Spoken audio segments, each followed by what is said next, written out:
Дэлхий дээрх хамгийн их жуулчид очдог улсын нэг бол яалтчгүй Франц улс. Тэр дундаа Францын нийслэл Парис хот. Франц улсын түүх соёл хоол давсыг хамтлах гэж жил дунджаар 69 сая жуулчин ирдэг гэсэн судалгаа байдаг. Тэр дундаа Францын нийслэл Парис хотыг үзэх гэж 2019 оны судалгаагаар үзэхэд 19 сая жуулчин ирдэг гэсэн. Энэ бол мэдээж ковидын өмнөх тоо. Дэлхий дээр Францын тухай сонсоогүй хүн байдаггүй ч ихэнх хүмүүс Францыг зөвхөн гэрэлт Парисдор л холбож төсөөлдөг.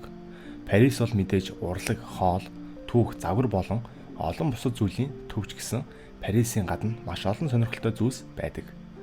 Францад ёс зүй бол гол зүйл юм. Ерөнхийдөө Францчууд бол маш албан ёсны хүмүүс. Найз нөхөд дунд ч гэсэн тэд ийэлдэг, албан ёсны байдлыг баримталдаг. Мэдээж хэрэг энэ дүрмд үл хамаарах зүйлүүд байдаг. Гэхдээ ерөнхийдөө сайн мэдхгүй хүнтэй ярихдаа хэтэрхий албан ёсны бус байхаас зайлсхийх хэрэгтэй.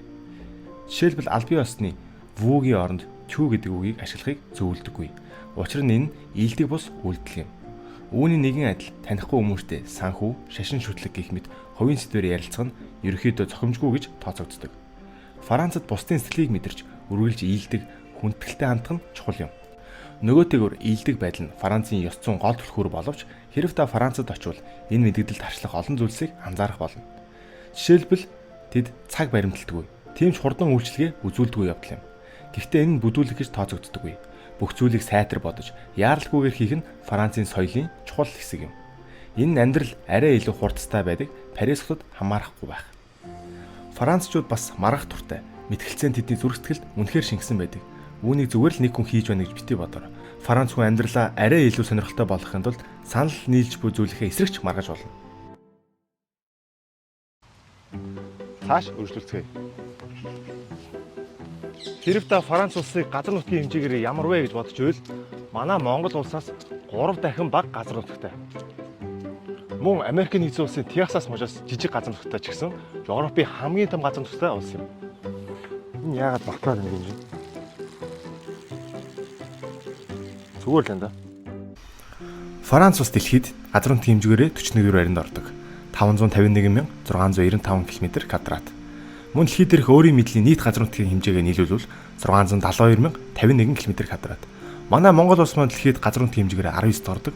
Сая 564,616 км² газар нутагтай. Мөн Франц улс нь дэлхий дээрх хамгийн том урлагийн музейтэй. Парисын төвд орших Луврын музей нь дэлхий дээрх хамгийн үнэтэй, хамгийн үнэтэй түүхэн урлагийн бүтээлүүдийг хадгалдаг. Хэрэв та Луврын музей нэгэн үзүр дээр 30 секундыг зарцуулъя гэж бодох юм бол та Луврын музейг бүрэн үзэж дуусгахад танд 100 хоног шаардлагатай. Луврын музейн үзүрийн нийт 66%-ийг Францын уран бүтээлчдийн бүтээлүүд эзэлдэг. Луврын музей нь 12 дугаар зууны үед Филипп Августийн цайз байсан. Дараагаар нь 1546 оны үед урлагийн агуу цуглуулагч байсан 1-р Францис уг хуучин цайзыг нурааж оронд нь хааны өөр нэгэн ордог барих ажлыг эхлүүлсэн. Үүний дараагаар Францын бүх хаад өргөжтүүлэн барьсан. 1-р Францисийн үед архитектор Пьер Лескот Луврын музейн багахан хэсгийг барьж дуусгасан. 1682 онд 14-р Людвиг ордноо Берсер үнэлгэснээр Луврын музей хааны ордон байхаа болсон. Луврын музейн барилгыг музей болгох санаа 18-р зуунд үссэн. Маш олон хүмүүс Луврын музейн барилгын насжилтанд итгэдэггүй. Мөн дотроо маш олон нууцыг агуулсан, маш олон тооны сүнс чөтгөр байдаг гэж яриа байдаг. Францчууд жилд дунджаар 25,000 тонн эмгэн хумс иддэг гэсэн судалгаа байдаг. Гэхдээ ийм уснаас барьсан эмгэн хумс биш. Францаар эмгэн хумсыг escargot гэж хэлдэг. Escargot. Энгийн Франц хүн жилд дунджаар 500 ширхэг эмгэн хумс иддэг гэсэн судалгаа байдаг. Францчууд эмгэн хумсыг амттан гэж үздэг учраас ихэвчлэн баяр ёслолын үеэр амтал ширгэлдэг. Эмгэн хумсыг өөр олон төрлийн ногоогоор амталж олох ч гэсэн хамгийн төгс хоршлол нь бол цөцгийн тос сармис. Нэгэн сонирхолтой факт хэлэхэд та Францад амьд эмгэн хумсыг галт тэргээр зөөлж авах үедээ баригдах юм бол та торгуулна. Учир нь Францын хуулиараа 5-аас доош килограмм жинтэй амьтдыг галт тэргийн суулгахдаа заавал талбар авах хэрэгтэй байдаг юм байна.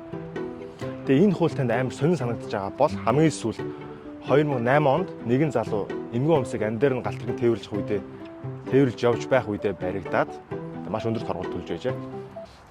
Hey guys, нэмэлтээр дахиад нэг факт болгоход Франц улс бол Европын хамгийн үнэтэй тамхи зардаг улс. Нэг хайрцаг тамхиных нь дундаж үнэ 10 евро 50 цент. Мэдээж дээшээ доошоо. Монгол төгрөгөөр хөрвүүлэх юм бол нэг хайрцаг тамхины үнэ 38,000-аас 41,000 төгрөгийн хооронд байдаг. Тийм учраас годамжинд явахдаа Франц үнээс тамхи асуух гэх юм бол танд бараг л тамхилахгүй хаа да.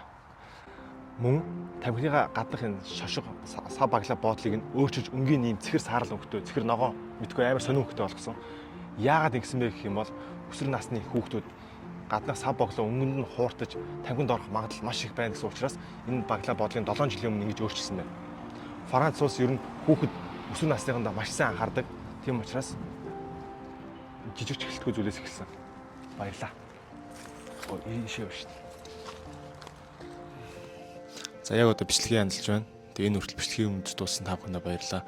Дараагийнхаа бичлэгээр илүү олон сонирхолтой зүйлсийг та бүхэндээ ярьж өгөх болно. Мөн бичлэгтэй холбоотой ямар нэгэн санал сэтгэл байвал доор коммент бичиж үлдээгээрэй. Мөн subscribe дараарай, лайк дараарай.